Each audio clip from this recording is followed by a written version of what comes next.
Plate tectonics. Have you ever wondered how mountains form? What about forces of nature such as volcanoes or earthquakes? The answers to these questions are found in the layers of Earth and a concept of plate tectonics. The crust is the top layer of the Earth's surface, and the core is the center layer. A thick layer of molten rock can be found between the crust and the core.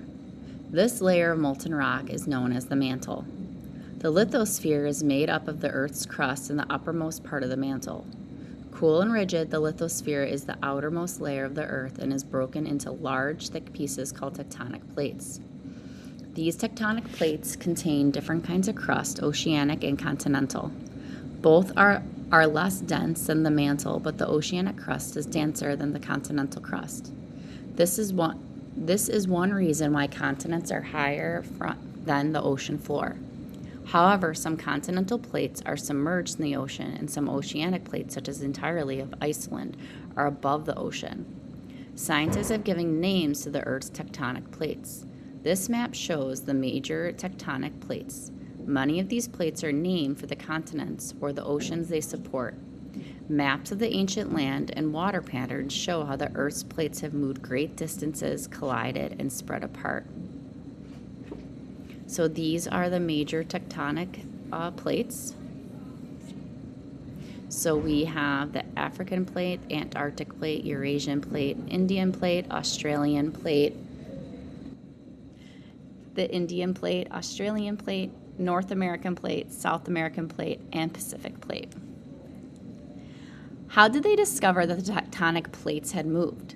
Was that movement related to Earth structures such as mountains, valleys, or volcanoes? Look at the world map and notice the shapes of the continents.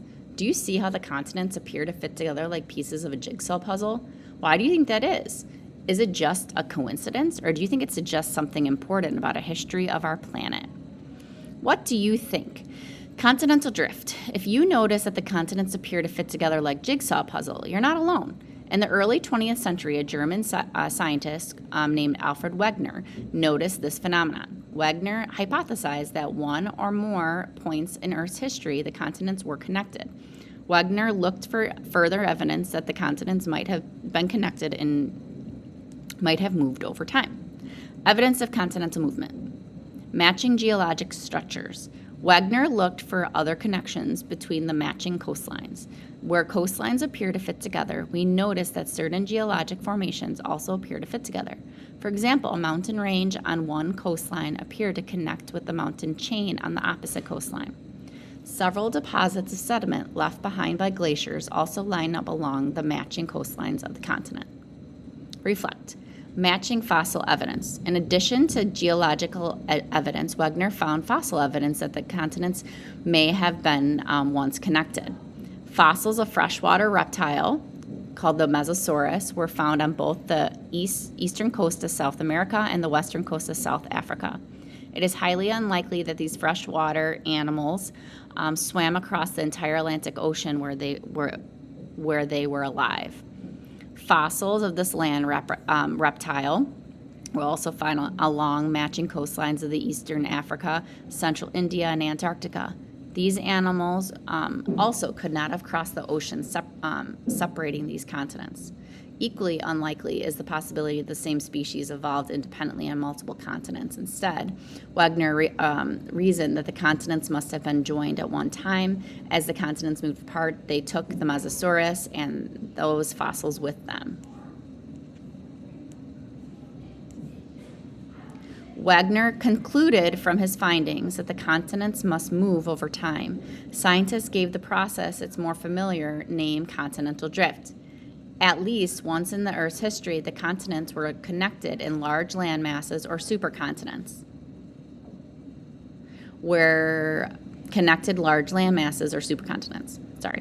Around 250 million years ago, all continents were connected in one supercontinent.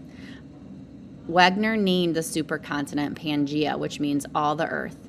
Over millions of years, the continents moved apart to the present-day positions. Look out. Despite the evidence Wegener collected, he could not provide a theory explaining how the continents moved over time. Partly for this reason, his hypothesis was initially rejected by the scientific community. Then in the 1940s, scientists discovered new evidence concerning seafloor spreading that suggested how continents drift. Unfortunately, Wegener did not live to see his work validated. He froze to death on the expedition across the Greenland ice cap trying to prove his hypothesis. Reflect. Convection currents move tectonic plates. Just below the lithosphere is a shallow layer of the mantle called the asthenosphere. The partially molten rock in the asthenosphere flows slowly due to the process called convection. Tectonic plates of the lithosphere float on top of the asthenosphere, as they are less dense than the material of the asthenosphere. Convection is the process by which hot material rises and cooler material sinks. The molten material of the mantle found deep within the earth heats up and begins to rise toward the crust. As the material gets closer to the crust, it cools down in the asthenosphere, the uppermost layer of the mantle. As it cools, it sinks back towards the core. Eventually, the sinking material heats up and rises again. This produces circular movements called convection currents. Tectonic plates float on top of the asthenosphere as it flows. The asthenosphere is part of the mantle that is not in the liquid state. The asthenosphere is solid, but it has plasticity. Plasticity is the condition of the solid that allows it to flow like plastic putty. Look out. Tectonic plates interact at plate boundaries. Tectonic plates are constantly moving. At different times, some plates move faster than others. However, even the fastest plates move only centimeters every year. Tectonic plate boundaries are places where the edges of two or more plates interact. At some boundaries, plates move apart, such as along the mid-ocean ridge, and passes through the middle of the Atlantic Ocean and through the middle of Iceland. The North American plate moves westward, while the Eurasian plate moves in the opposite direction, splitting that country apart. As the asthenosphere flows, tectonic plates move with it in different directions. Scientists explain this process through the theory of plate tectonics.